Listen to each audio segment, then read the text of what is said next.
Once again, back again.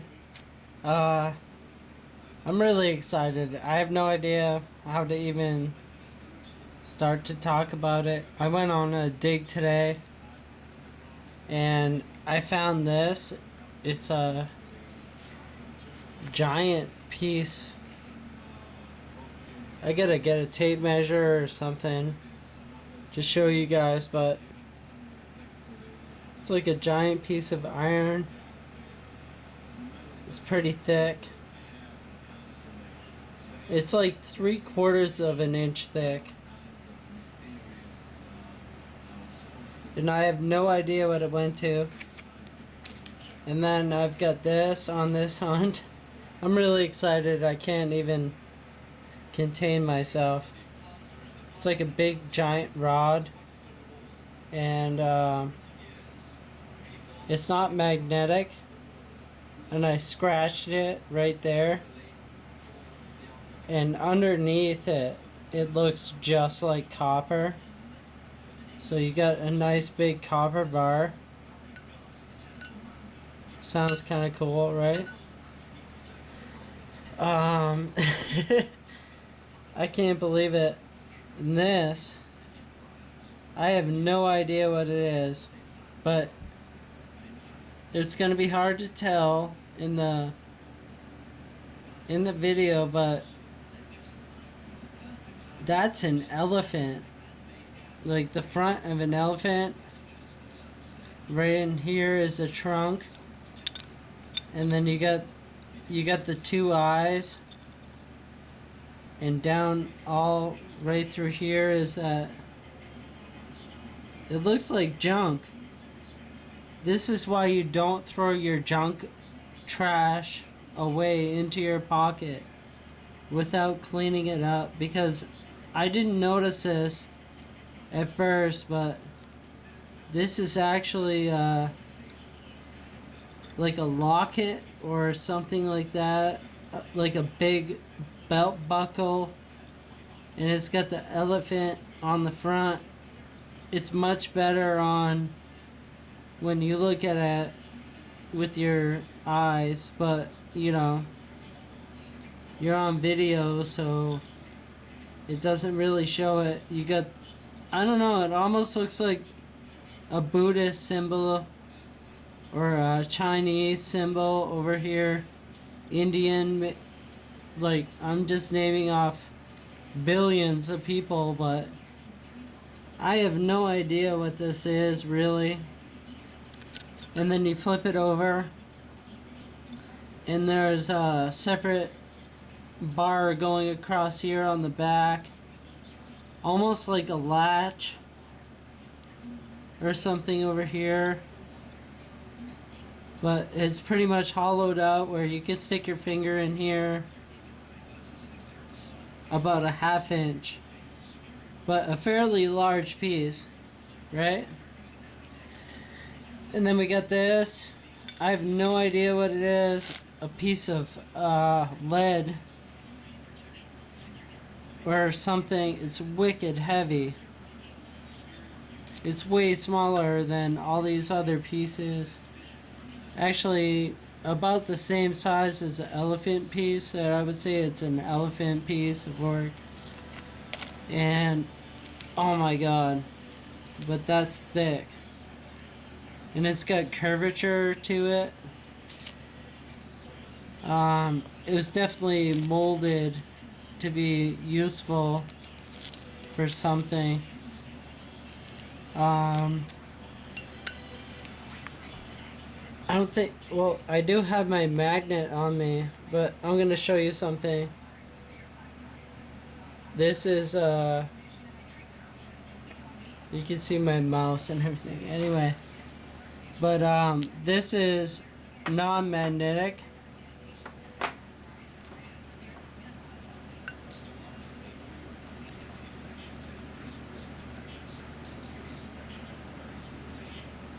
You see what I'm saying? That's this is a rare earth magnet off of a hard drive, and it obviously sticks right to the table. Bam! Like, It hits hard. And then you get the iron, but the iron sticks, and then this doesn't. It does some. Like you can feel it on that bar. But this is actually a copper bar.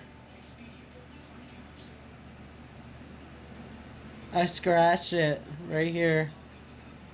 See? See that where I scratch it?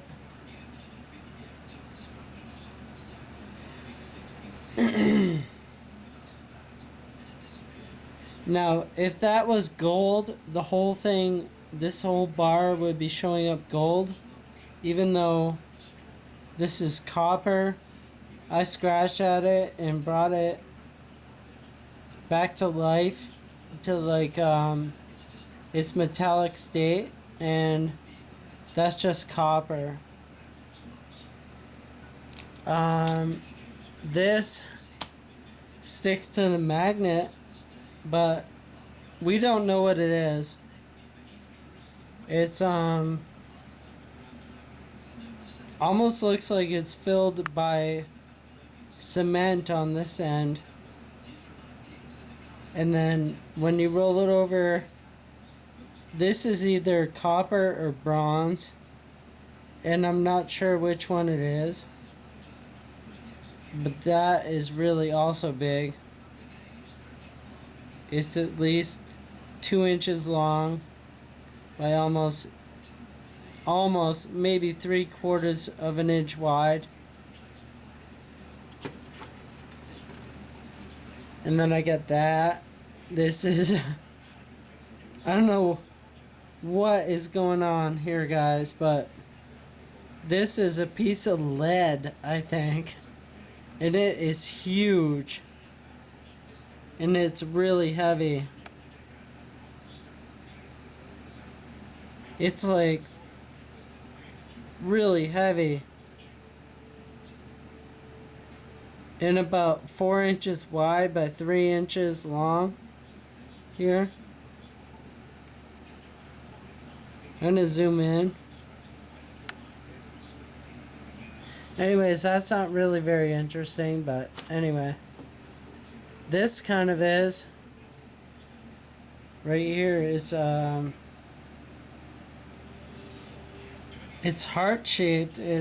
At the beginning, you would think it was something really cool. Like a locket or something like that. But it's not. You flip it over, and it's just another molten piece of lead, I think. And it's really not that big. I'd say at the biggest it would be about an inch wide. 1.25 inches wide by 1.25 inches long.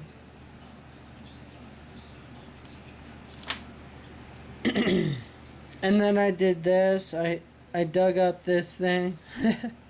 I was so excited. You have no idea. I thought this was like a really big 1 cent or 2 pence piece, whatever you want to call it in English, but it's not. But it is copper, and I was really excited to find it. I did a little bit of research, and it says that I'm gonna hold it really close. It says Cumberland Shipbuilding Company, number 11315. And I found out, I looked online, and where I am is in St. Johnsbury, Vermont. And they said that this came from probably a shipping yard that was building the boilers called it's called Fairbanks, and they were building the boilers during World War I They had wooden side ships during World War One that were going from the East Coast into Germany and other areas to win the war. And then this right here, which is truly awesome. I can't even believe it.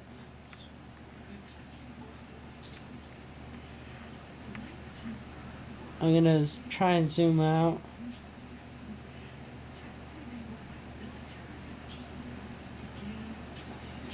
Oh boy, I don't know, it's not gonna show up. Crap.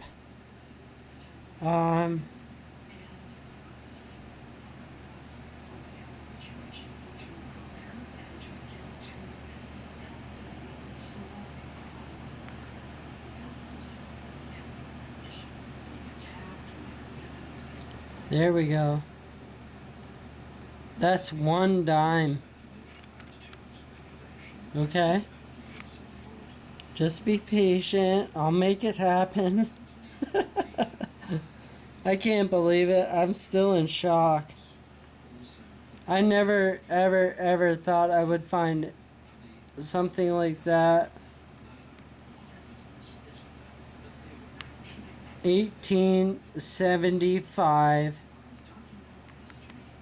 seated dime.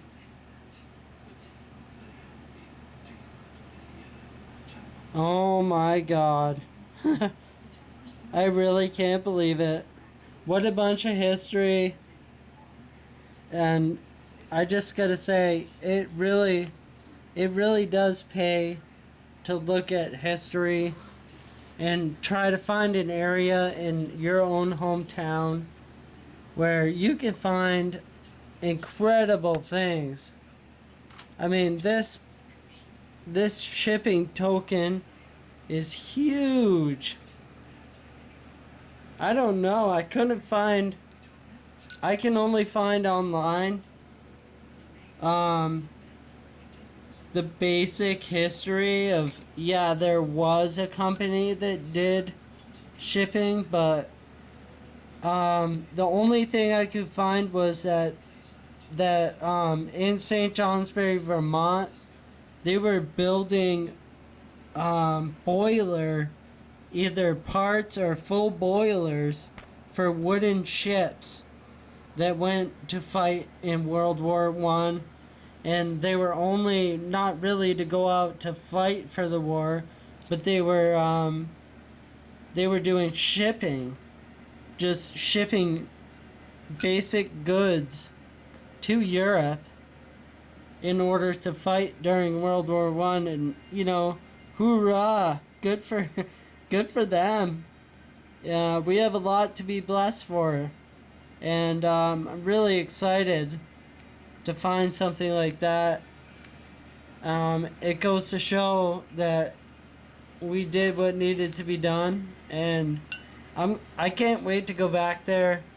It does pay to look up history and figure out what's going on in the world from your own home, your own town, and their own history.